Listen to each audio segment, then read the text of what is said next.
May bigla lang akong nakita. Hindi ko alam kung saan o ano to. May bigla akong nakita kotse at series na dumaan. Kaya ang drone ay pumunta naman sa puno ng kahoy. Hindi ko alam mga kabader.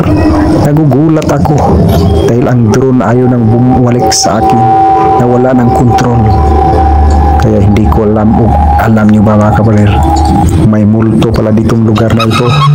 Kung saan to makikita nyo mga kabader, mag-iingat kayo. Tingnan mo ang aking drone. Kanya-kanya lang ang sariling tumatakbo at pinaputol-putol niya yung puno ng mga kahoy at mga halaman at mga dahon. Hello mga kabader, magandang araw sa lahat. Makikita nyo naman kung saan itong lugar mga kabader. Kung alam nyo, mag-comment kayo. Kung sinong may alam, sabihin nyo, mag-comment kayo kung saan itong lugar na ito. At napakaganda.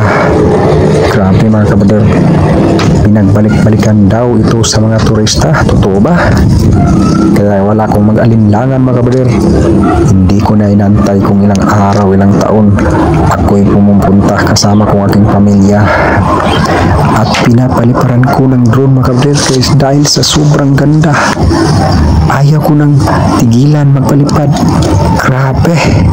Amazing mga kabader. Napakaganda ng puno. Napakalinis ng daanan. Inaalagaan sa mga residente dito mga kabader. Grabe. Pinabalik-balikan daw ito sa mga turista. At napakaganda dahil sikat na siya. Itong Paris mga kabader. Ano kayang pangalan nito? At di ko na malayan mga kabader. At ako'y gulat na gulat dahil bigla lang akong hinampas ng malamig na hangin. Kasi umaga pa, napakalamig pa. Gulat na gulat ako. Hindi ko alam kung anong gagawin sa pagpaikot ko sa aking drone. May bigla lang akong nakita. Hindi ko alam kung saan o ano to. May bigla akong nakita kotse at series na dumaan.